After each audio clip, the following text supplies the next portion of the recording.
Today we're going to talk about comments on the YouTube channel and how they are affecting me and changing the way I make videos. And this is a video that I made last year in Hawaii, and one of my viewers left a comment on here. He just found it apparently a few weeks ago, and it was on rain gear and why you should wear it.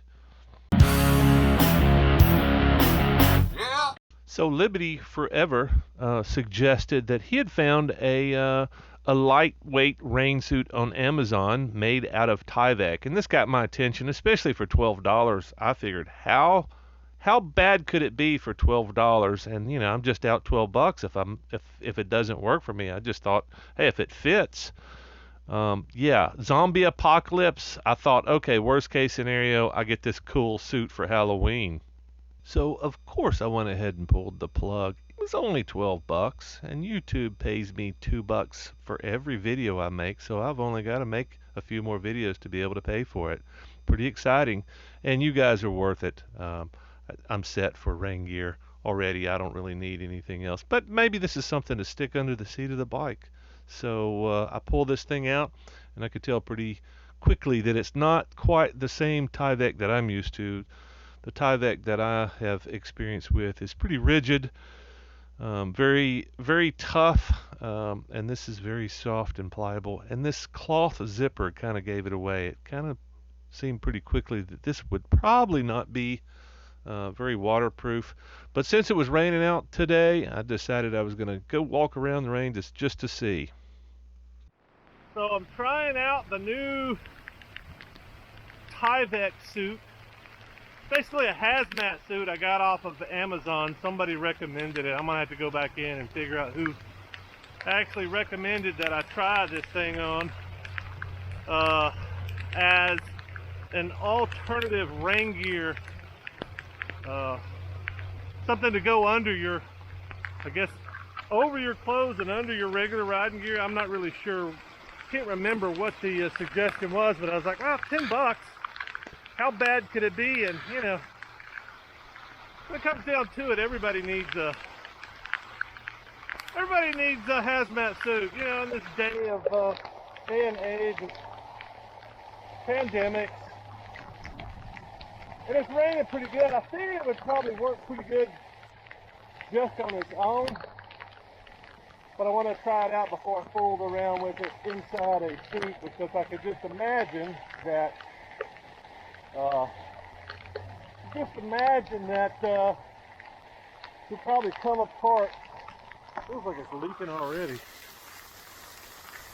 I feel moisture on the inside, so I'm not sure this thing is gonna be that effective. I'm probably gonna put this thing back in the bag and send it back to Amazon.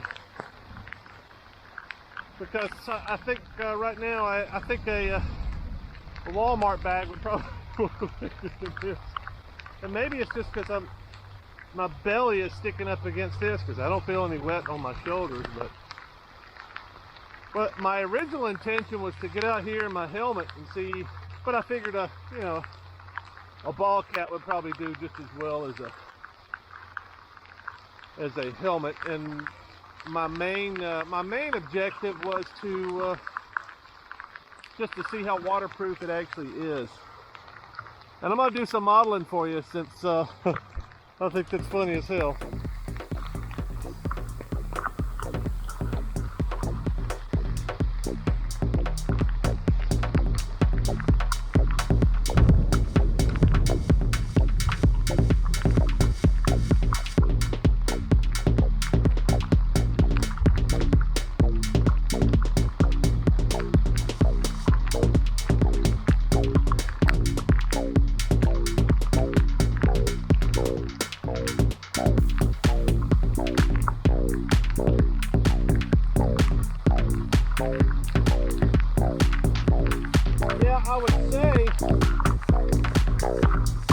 I would say odds are if it's leaking from anywhere, it's probably leaking from this zipper, because I don't know, there's not very many zippers that are really watertight.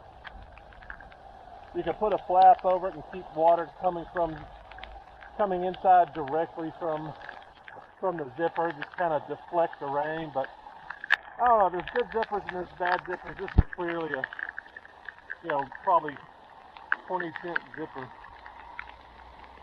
But mostly I'm keeping the water off. I still feel very wet right here. Probably because the water's cooling right there. Could probably glue some kind of a little flap on here, but for years they've had a similar product, a little bit thicker, called Frog Togs. I think Frog Togs were, when they first came out, I think they were probably almost the equivalent of a real vinyl rain suit. 40, 50 bucks, I think. And they kind of went up in price and then down in price. I mean, it's a barrier. It's a moisture barrier, if nothing else. The Tyvek is supposed to repel moisture while still breathing. I think that's the beauty. That's why Tyvek, if you don't know, is the building material. It's what they wrap houses in. So if you either buy a house that's under construction. Once I got up to the street here, you could tell the audio is just unusual. It just sounds like a jet engine taking off. It was very windy, but also I think the water on the microphone port. I wasn't using my fancy microphone that I attached because it's got a furry cap on it. But yeah, all that.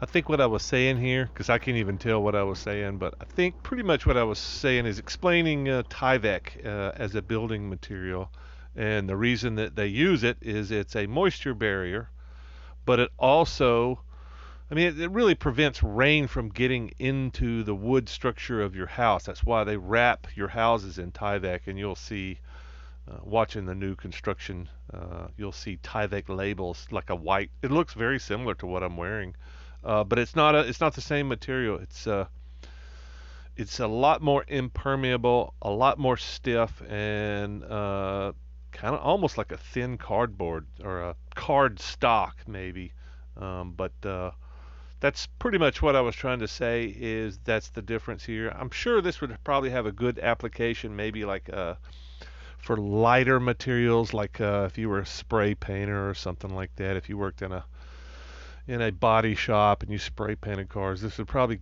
keep most of the material off of you. But I was getting. Well, I think I got a little bit of moisture on my back. In fact, I think I've got some. I think I've got some rain dripping down my belly now. Yeah, I'm not sure this is the best solution for a rain gear. It's probably better than nothing. At least it's going to keep your extremities drier and warmer. Maybe, I don't know. I just think there's better gear out there. Probably nothing going to be in the $10 range, but I want to give you the honest opinion. And my opinion is, hey man, if you got 10 bucks, and it's better than nothing, I think. Just not much better than nothing. Because I'm a little moist, and all I did was walk around the yard in a little bit of, not big rain, but relatively heavy, small raindrops.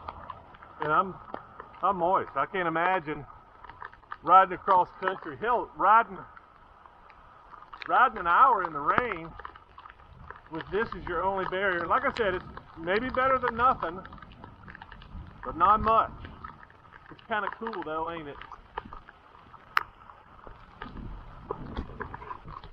Yeah, so like I was saying, I guess this thing is slightly better than nothing, but I certainly would not depend on this to keep me relatively dry, because I don't think it even does that good of a job. I think maybe just a decent jacket would probably do a better job than this. And I've used Frog Togs in the rain before, and they're better than this, but water pools in your crotch. I mean, if you get enough rain on you, water will pool in your crotch and it will drip down into your junk.